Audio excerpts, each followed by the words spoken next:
اگر آپ جنگ احد کا مطالعہ کریں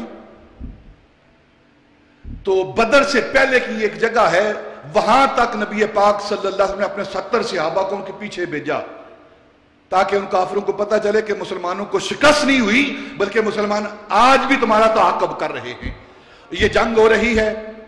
تو حضرت سعد بن ربیع رضی اللہ تعالیٰ عنہ صحابی رسول ہیں، انصاری ہیں۔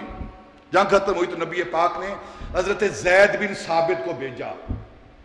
زید بن ثابت کو بھیجا کہ جاؤ تلاش کرو اور دیکھو میرے سعد بن ربیع کا کیا حال ہے، اور اگر تم انہیں پا لو تو ان کو میرا سلام دینا۔ کیا مقدر ہے صحابہ کا، کیا مقدر ہے سعد بن ربیع کا کہ خود وہ ہستی جس کو ساری کائنات سلام بھیجتی ہے، خود اس کا رب اس کو سلام بھیجتا ہے، وہ ہستی، وہ نبی پاک کی ذات سعد بن ربیع کو سلام بھیج رہی ہے۔ آپ نے فرمایا زید بن ثابت جاؤ تلاش کرو، سعد بن ربیع کو پالو تو ان کو میرا سلام کہنا، اور سلام کے بعد پوچھنا کیف تجدک الآن، اب تو اپنے آپ کو کس حالت میں پاتا ہے، کس حال میں پاتا ہے، اپنے آپ کو کیا محسوس کر رہا ہے کہ تیرے ساتھ اس وقت کیا ہو رہا ہے۔ تو حضرت ربیع کہتے ہیں کہ جب میں نے سنا کہ مجھے نبی پاک کا سلام آیا ہے تو اس سلام کا مزہ میں نے روح تک حاصل کیا، اور میں نے عرض کی کہ میرے نبی کو جا کر میرا سلام کہنا، اور سلام کے بعد عرض کرنا کہ آپ نے پوچھا ہے میں اپنے آپ کو سعد بن ربیع اس وقت کس حالت میں ہے، تو انی اجد ریح الجنہ،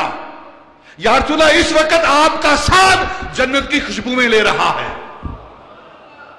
جنت کی خوشبوئیں لے رہا ہے۔ اب صحابہ رضوان اللہ تعالی علیہ مجمعین بھی ہیں اور حضرت زید بن ثابت بھی ہیں، تو ان کو پکڑ کر نا حضرت سعد بن ربیع ان کا ہاتھ پکڑ کے کہتے ہیں کہ میرے انصار بھائیوں کو جمع کر کے کہنا کہ میرا پیغام ہے ان کے لیے، انصاریوں کے لیے، صحابہ کے لیے، انصار بھائیوں کے لیے، کیونکہ خود وہ انصاری ہیں،